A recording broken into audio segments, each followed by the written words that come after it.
Hello student, આજનો આપણો ઈઆઈની અંદર ટોપિક છે thermo electric transducer. Okay, thermo electric transducer આપણે ડિફરન્ટ ટાઈપ્સ ઓફ ટ્રાન્સડ્યુસર જોયા છે. ક્લિયર? તો એમાંનું આ એક છે થર્મો ઇલેક્ટ્રિક ટ્રાન્સડ્યુસર. આ પણ કેવું ટ્રાન્સડ્યુસર છે? એક્ટિવ ટ્રાન્સડ્યુસર છે. કેવું છે? એક્ટિવ ટ્રાન્સડ્યુસર એટલે કે સેલ્ફ જનરેટિંગ. કેવું છે? Self generating. કારણ કે આને એક્સટર્નલ સોર્સની જરૂર પડતી નથી. જનરલી આપણે જોવા જઈએ થર્મોકપલ, તમે નામ સાંભળેલું છે બરાબર. તો થર્મો ઇલેક્ટ્રિક ટ્રાન્સડ્યુસર માટે શું યુઝ થાય છે? તો કે થર્મોકપલ. શું યુઝ થાય છે? થર્મોકપલ. એનું મેઇન કામ શું છે? તો કે કન્વર્ટ થર્મલ એનર્જી, બરાબર, જે હીટ એનર્જી, ગરમી, thermal energy to electrical energy. બરાબર, એનું મેઇન કામ શું છે? Thermal energy to electrical energy. બરાબર, અહીંયા જુઓ એક થર્મોકપલનું મેં તમને ડ્રોઈંગ આપેલું છે. તો પહેલાં આપણે જોવા જઈએ થર્મોકપલ શું છે. થર્મોકપલ શેનું બનેલું હોય છે?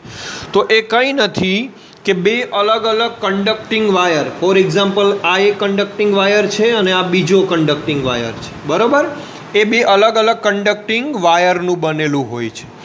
ઓકે, અને એના બે એન્ડ છે એને શું કરવામાં આવે છે? જોઈન્ટ. આ રીતે જો ફિગર દેખાય છે, જોઈન્ટ, અહીંયા જોઈન્ટ કરેલું છે.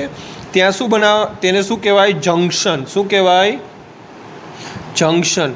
બે અલગ અલગ કન્ડક્ટિંગ વાયર હોય છે, એના બે એન્ડને જોઈન્ટ કરવાના અને બે પાછળના બે એન્ડ ખુલ્લા હોય છે. એટલે આ બે ટર્મિનલ થઈ ગયા તમારા. ત્યાં એક જંક્શન બને છે. તમને ખબર જ છે જંક્શન આપણે કહીએ છીએ ને રેલવે જંક્શન, કે જ્યાં એક કરતાં વધારે ટ્રેનો ભેગી થતી હોય, જ્યાં પોઈન્ટ આપેલો હોય.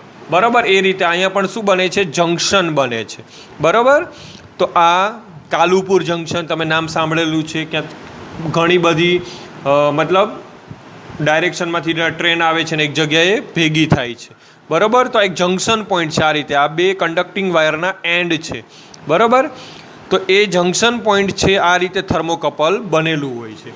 તો એમાં શું હોય છે કે થર્મોકપલ છે made from different two conducting wire having different temperature coefficient.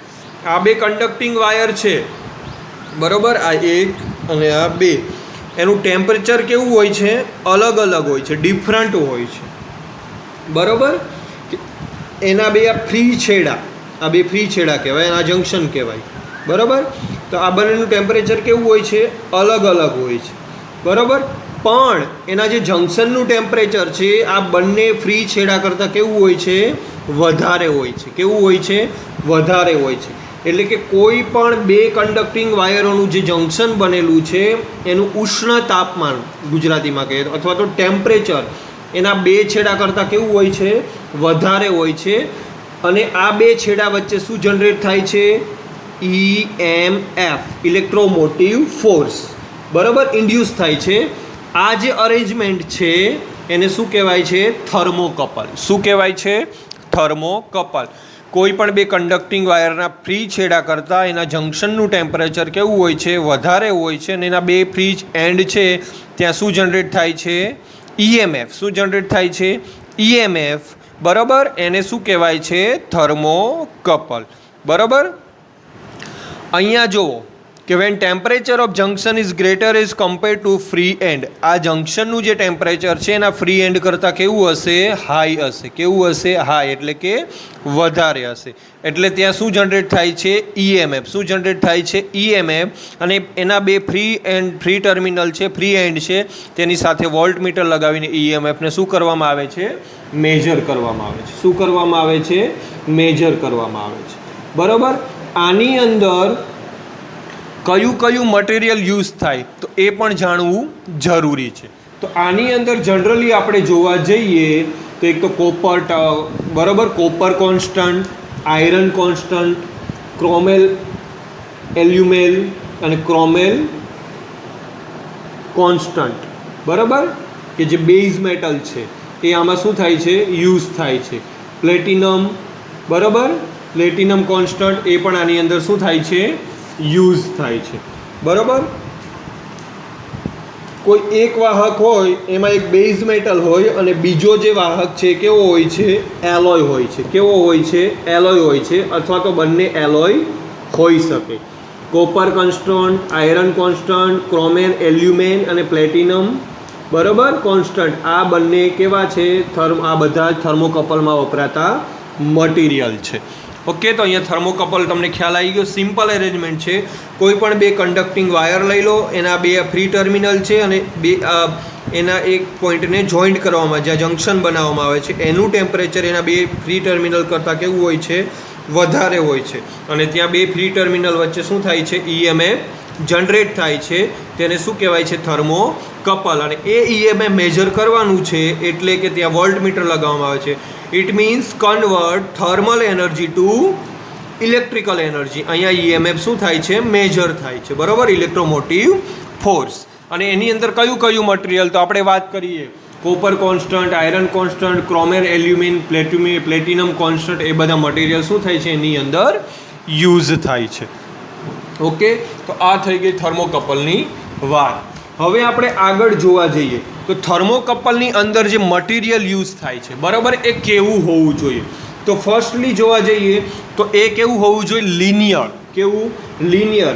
એટલે EMF અને ટેમ્પરેચરનું જે રિલેશન છે, બરાબર, જે EMF અને ટેમ્પરેચર, ક્લિયર, એનું જે રિલેશન છે, ઓકે, EMF અને ટેમ્પરેચરનું, એ કેવું હોવું જોઈએ? રેખીય.